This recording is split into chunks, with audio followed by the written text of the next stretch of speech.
Hello प्यारे बच्चों, नमस्कार। मैं सनी पांडे आप लोगों को अपने इस यूट्यूब चैनल में बहुत बहुत स्वागत है। अभी तक हमने सेंटेंस की परिभाषा के बारे में पढ़ा है। अब हम लोग सेंटेंस के प्रकार के बारे में पढ़ेंगे, जो कि हमें अच्छे से आना चाहिए। अगर हमें अंग्रेजी को पढ़ना है, समझना है, तो हमें सेंटेंस को भी समझना पड़ेगा।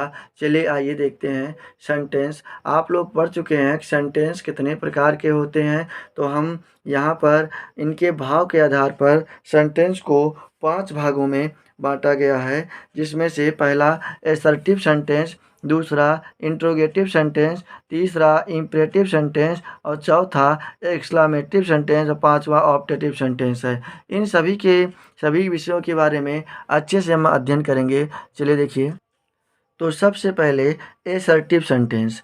असर्टिव सेंटेंस क्या होता है? कथात्मक वाक्य। इन वाक्यों में किसी घटना का होना या ना होने का बोध होता है। मतलब कोई भी घटना हो रहा है कि नहीं हो रहा है, सिर्फ उसी का बोध होता है। ये असर्टिव सेंटेंस दो प्रकार के होते हैं। अफर्मेटिव सेंटेंस, इसका हिंदी होता है स्वीकारात्मक वाक्य, और दूसरा निगेटिव सेंटेंस। अब अफर्मेटिव क्या होता है? जिसमें किसी भी घटना का होने का बोध होता है। अफर्मेटिव सेंटेंस क्या होता है? ऐसा वाक्य जिसमें किसी घटना का होने का बोध होता है, उसे हम लोग अफर्मेटिव या स्वीकारात्मक वाक्य कहते हैं। और निगेटिव नकारात्मक वाक्य होता है कि किसी भी घटना का ना होने का वर्णन होता है, उसे हम लोग निगेटिव कहते हैं। तो आप इसकी परिभाषा नोट कर सकते हैं। अब कुछ उदाहरण दिए हैं, जैसे हरी रीड्स ए बुक। हरी एक पुस्तक पढ़ता है, तो इसमें कोई घटना हो रहा है। क्या किताब पढ़ने के लिए कहा जा रहा है? तो यह एक घटना है जो हरी को किताब पढ़ने के लिए कहा जा रहा है कि हरी एक पुस्तक पढ़ता है ना। तो ये एक स्वीकारात्मक वाक्य है। Mohan does not sing a song. Mohan एक गीत नहीं गाता। ये ना होने का वर्णन होता है, ये किसी भी घटना का ना होने का वर्णन होता है, इसीलिए यह सेंटेंस क्या है? निगेटिव है। कमला इज इल। कमला बीमार है। तो ये स्वीकारात्मक वाक्य है, ये किसी घटना का होने का बोध हो रहा है, इसीलिए ये अफर्मेटिव सेंटेंस है। राम इज नॉट प्रेजेंट, है ना। तो राम उपस्थित नहीं है, तो हम यहाँ पर देखेंगे नकारात्मक की बात हो रही है, ना का वर्णन हो रहा है, इसीलिए ये क्या? तो राम उपस्थित नहीं है, तो ये निगेटिव सेंटेंस है। हम इसमें अफर्मेटिव या निगेटिव में जो मुख्य बात है वो क्या, कि इन वाक्यों के अंत में हम फुल स्टॉप जरूर लगाते हैं। पूर्ण ये जो फुल स्टॉप हम अवश्य लगाते हैं। ठीक। दूसरा भाग है इंट्रोगेटिव सेंटेंस। जिन वाक्यों में कोई प्रश्न पूछा जाता हो, तो उसे हम लोग कहते हैं इंट्रोगेटिव सेंटेंस। ये भी दो भागों में बांटा गया है। एक होता है यस या नो, और एक होता है WH टाइप। तो आइए हम देखते हैं। तो ये देखिए, आपको यहाँ पर ये उदाहरण कुछ दिए हैं। तो कह रहा है are you going to school. आप इसका जवाब क्या दे सकते हैं? यस या नो, है ना। और उसके बाद डू दे लाइक कॉफ़ी। क्या वे कॉफ़ी पसंद करते हैं? यस या no. Will she write a letter. क्या वह एक पत्र लिखेगी? यस या no. Have you not seen this film. क्या तुमने यह फिल्म नहीं देखी है? यस या नो। तो क्या आपको ये लग रहा है कि इतने प्रश्नों में हम यस या नो कह सकते हैं, है ना। तो ऐसे सेंटेंस क्या कहलाते हैं? Yes no type. और जिसमें WH का प्रयोग होता है, उसे हम लोग कहते हैं WH टाइप। जैसे कि what do you learn in your school. तुम अपने स्कूल में क्या सीखते हो? हु उसके बाद who goes to temple daily. मंदिर रोज रोज कौन जाता है ना। तो ऐसे सेंटेंस WH जिसमें लगा होता है, उसे हम कहते हैं WH टाइप। चलिए इसका अध्ययन अच्छे से करते हैं। देखिए, हमें यहाँ यस नो टाइप का क्या परिभाषा है, कि जिनका प्रारंभ किसी न किसी सहायक क्रिया से हुआ हो। सहायक क्रिया helping verb, is, am, are, was, were, have, has, had, ये सभी हेल्पिंग वर्ब है। पढ़ाए जाएंगे आपको आगे, है ना। जिनका प्रारंभ किसी न किसी सहायक क्रिया से हुआ हो, ऐसे वाक्य का अर्थ अगर हम करें, ऐसे वाक्य का अर्थ करने में सर्वप्रथम क्या शब्द लिखा होता है। इन्हीं प्रश्नवाचक वाक्यों को हम क्या कहते हैं, यस या नो टाइप कहते हैं। और WH टाइप क्या होता है, तो जिनका प्रारंभ प्रश्नवाचक शब्द से हो, WH टाइप से हो, वो सब क्या कहलाते हैं, प्रश्नवाचक शब्द कहलाते हैं, WH टाइप कहलाते हैं। तो इनका अर्थ हिंदी में प्रश्नवाचक शब्द के हिंदी वाक्य के बीच में कहीं पर आता है ना। जैसे देखिए, ये देखिए लिखा हुआ है यहाँ पर कि who sorry, how will you go there today, how will you go there today, तुम आज वहाँ कैसे जाओगे। ये देखिए कैसे, यहाँ पर क्या है, यह वाक्य हिंदी वाक्य के बीच पर आते हैं, बीच में आ जाते हैं। इसे और सुने देखते हैं कि who goes to temple daily, तो देखिए ये कौन, ये जो है आपको हिंदी के वाक्यों में बीच में आ जाता है। उसके बाद why did he not return your book, देखिए क्यों, ये सब प्रश्नवाचक वाक्य क्या आते हैं, वाक्य के बीच में आ जाते हैं। तो ये सभी क्या हैं, WH टाइप हैं, है ना। प्रश्न के भी हिंदी वाक्यों के बीच में प्रश्नवाचक शब्द आ जाते हैं, WH टाइप होते हैं, जिसमें यस या नो का हम जवाब देते हैं, उसे यस या नो टाइप कहते हैं। क्या आपके समझ में ये इंट्रोगेटिव के 2 पार्ट आए। आगे देखते हैं। अब इसमें आपको क्या नोट रखना है कि प्रश्नवाचक वाक्यों के अंत में ये इंट्रोगेटिव का चिन्ह जरूर लगाते हैं, प्रश्न चिन्ह जरूर लगाते हैं, ये लगाना बहुत ज़रूरी है। अब देखिए सेंटेंस का तीसरा पार्ट, इम्परेटिव सेंटेंस। जिस वाक्य से आज्ञा का, प्रार्थना का, सलाह का, प्रस्ताव का भाव व्यक्त होता हो, उसे इम्परेटिव सेंटेंस कहते हैं। जैसे कि bring your book to me, अपनी किताब मेरे पास लाओ, तो यहाँ किसकी बात हो रही है, तो आज्ञा क्या है ना, ऑर्डर की बात हो रही है। Give me your book please, तो आपने यहाँ प्लीज लगाया, तो यहाँ पर कृपया अपनी किताब मुझे दे दो, तो ये प्रार्थना का बोध हुआ। हेल्प द नीडेड, ज़रूरतमंदों की सहायता करो, यहाँ किसकी बात हो रही है, सलाह की बात हो रही है।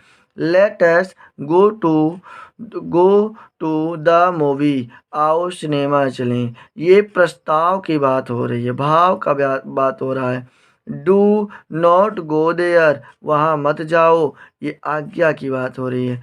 झूठ कभी मत बोलो, ये सलाह दिया जा रहा है। तो आपने देखा कि इम्परेटिव सेंटेंस क्या होता है, आज्ञावाचक वाक्य क्या होता है, कि जहाँ आज्ञा का, प्रार्थना का, सलाह का, प्रस्ताव का बोध होता हो, उसे हम लोग कहते हैं इम्परेटिव सेंटेंस। वीडियो को रोक करके आप इसे नोट डाउन कर लीजिए। अब इसमें हमें जो मुख्य बात क्या है कि जितने भी इम्परेटिव सेंटेंस की शुरुआत होगी वो सिर्फ और सिर्फ क्रिया के पहले रूप से होगी, वर्ब का पहला रूप होगा, और इसमें कर्ता हमेशा यू छिपा हुआ रहता है, आप या तुम। जैसे कि bring your book to me, तो you bring your book to me मतलब आप अपनी किताब मेरे पास लाओ, है ना। तो आप या तुम, ये यू छिपा हुआ रहता है सेंटेंसों में। इसमें नोट क्या करते हैं कि अंत में इसके फुल स्टॉप अवश्य लगाते हैं। चलिए अगला हम देखते हैं प्रकार,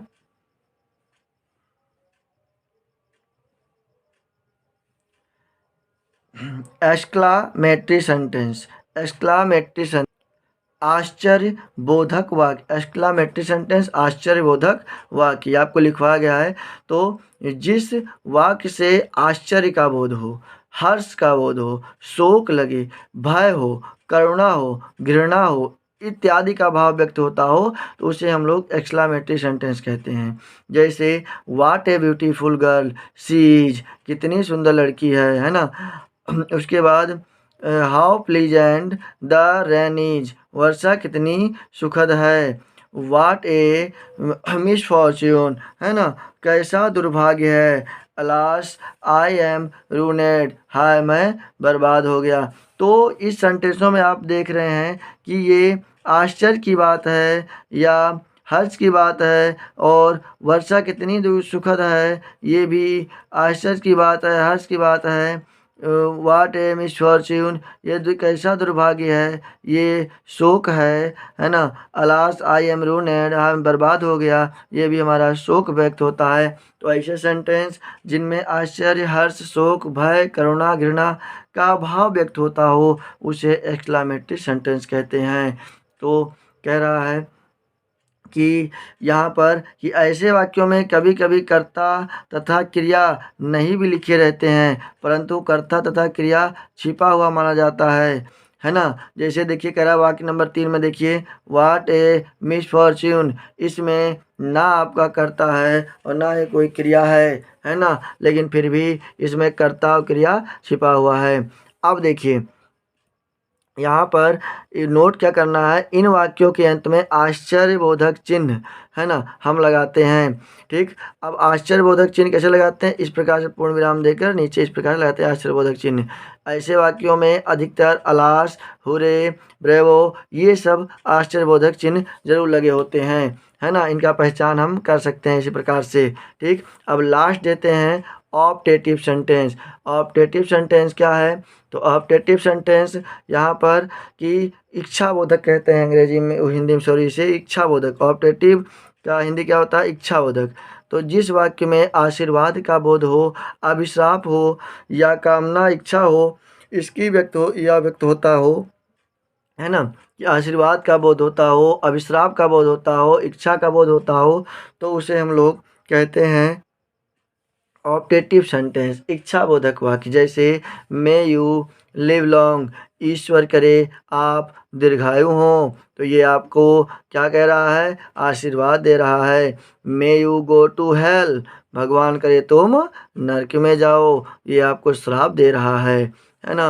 long live you our king, long live our king, हमारा राजा दीर्घायु हो, ये आपको आशीर्वाद दे रहा है।